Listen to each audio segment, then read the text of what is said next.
కష్టపడ్డాం, పార్టీ కోసం పనిచేశాం, మరిప్పుడు అధికారంలో కూడా వచ్చాం, మాకేది గుర్తింపు అంటున్నారు ఆ జిల్లా హస్తం నేతలు.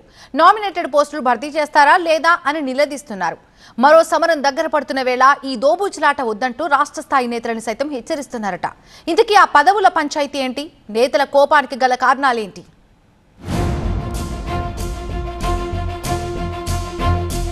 మెతుకు సీమలో పదవుల లొల్లి, పోస్టుల కోసం కుస్తీ పడుతున్న నేతలు, అగ్రనేతలతోనే అమీతుమి అంటున్నారా కీలక నేతల ఎదురుచూపులు.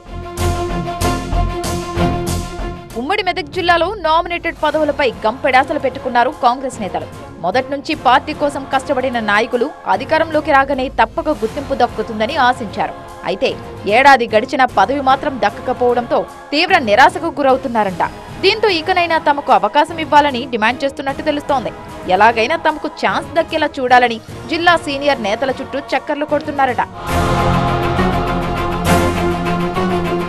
కాంగ్రెస్ అధికారంలోకి రాగానే నామినేటెడ్ పోస్టులు భర్తీ చేస్తామంటూ గతంలో ప్రకటించారు సీఎం రేవంత్ రెడ్డి. దీంతో ఇక్కడ ఆశావాహుల సంఖ్య భారీగా పెరిగిపోయింది.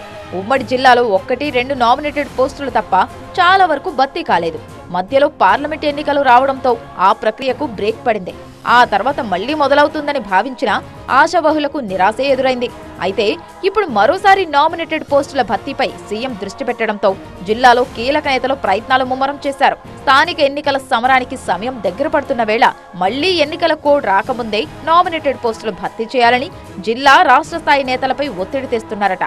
తమ మాటగా సీఎం చెవిలో వెయ్యాలని గోల చేస్తున్నారట. జిల్లాలో గ్రంథాలయ సంస్థ చైర్మన్ పదవులు 3 భర్తీ కాగా పలు మార్కెట్ కమిటీల చైర్మన్లు, డైరెక్టర్లు, ఆత్మ కమిటీ చైర్మన్లతో పాటు ప్రముఖ ఆలయాల పాలక మండలి చైర్మన్లు, డైరెక్టర్ల పోస్టులు ఖాళీగా ఉన్నాయి. దీంతో ఆయా ఏరియాలకు చెందిన సీనియర్ నాయకులు పార్టీ పెద్దలను ప్రసన్నం చేసుకునే పనిలో పడ్డారు. ప్రతి నియోజకవర్గంలోనూ ఈ సంఖ్య భారీగానే కనిపిస్తోంది. జిల్లాకు సంబంధించిన మంత్రి దామోదర రాజనరసింహ, జిల్లా ఇన్ఛార్జి మంత్రి Konda Surekha, PCC working president జగ్గారెడ్డిల చుట్టూ ప్రదక్షిణలు చేస్తున్నారట నాయకులు.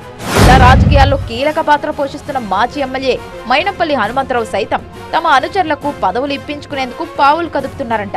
అయితే ఎవరికి పడితే వారికి పదవులు ఇవ్వకుండా ఎమ్మెల్యే, ఎంపీ ఎన్నికల్లో పనితీరు ఆధారంగా ఆ లిస్టును సిద్ధం చేయాలని రాష్ట్ర నేతలు భావిస్తున్నట్టు తెలుస్తోంది.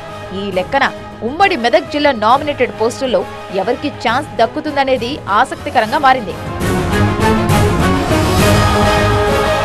ఇప్పటికే చాలా ఆలస్యమైంది. జిల్లాలో భారీగా నామినేటెడ్ పదవులు ఖాళీగా ఉన్నాయి. వాటిని భర్తీ చేయకపోతే క్షేత్రస్థాయి క్యాడర్ నిరుత్సాహపడుతుందన్నది నాయకుల ఆందోళనగా తెలుస్తోంది. ఇంకా లేట్ చేస్తే ఉమ్మడి జిల్లాలో కాంగ్రెస్ పార్టీకి ఇబ్బందులు తప్పవని హెచ్చరిస్తున్నారు నాయకులు. అసలే వచ్చేవి స్థానిక సంస్థల ఎన్నికలు. కసిగా పనిచేయాలంటే ఈ పోస్టులతోనే బూస్ట్ ఇవ్వాల్సి ఉంటుందనే అభిప్రాయం వ్యక్తం చేస్తున్నారు. పార్టీని నమ్ముకున్న వారికి నామినేటెడ్ పదవులు ఇవ్వకపోతే రాబోయే రోజుల్లో భారీ నష్టం తప్పదని హెచ్చరిస్తున్నారు జిల్లా సీనియర్లు. మరి ఇప్పటికైనా ఈ ప్రక్రియను రాష్ట్ర పార్టీ స్పీడప్ చేస్తుందో లేదో చూడాలి.